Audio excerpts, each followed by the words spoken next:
नमस्कार।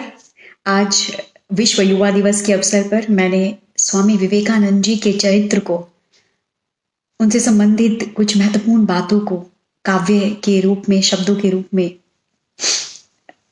प्रस्तुत करने का एक प्रयास किया है। आप सबके समक्ष रखती हूँ कि कोलकाता में जन्मे नरेंद्र विवेक बाद में कहलाए, उनका जीवन नाहरा असामान्य, ये समझें और सबको बतलाएं।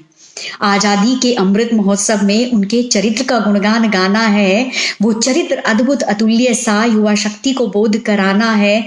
ज्ञान की खोज हृदय में लिए आत्मदर्शन का मार्ग अपनाया था। 25 वर्ष से कम में ही अनेकों धर्मों का ज्ञान जुटाया था। छोटी उम्र में ही सीख डाली तैराकी, कुश्ती और घुड़सवारी। विभिन्न विधाओं में पारंगत थे। छवि बनाई अद्भुत न्यारी। परमहंस के सानिध्य में उनको आत्म साक्षात्कार हुआ। नरेंद्र से विवेक बनने का अविस्मरणीय चमत्कार हुआ।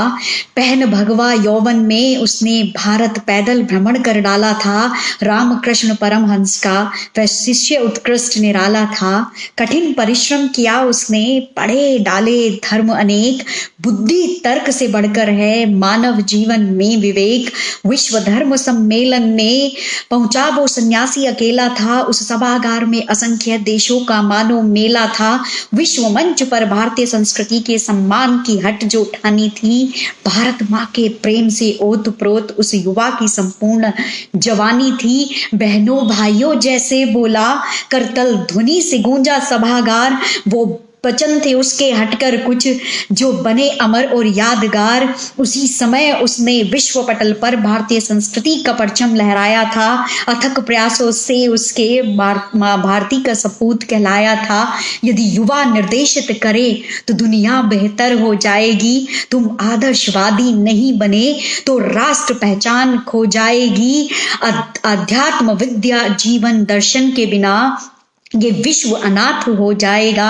तुम सोचो फिर कैसे राष्ट्र पुनः विश्व गुरु कहलाएगा।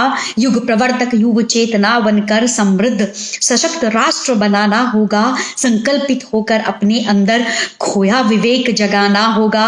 अपने कृतों से तुम सबको उज्जवल भविष्य का निर्माता बनना होगा। अपने धर्म राष्ट्र का संस्कृति का प्रेरक ज्ञाता बनना होगा।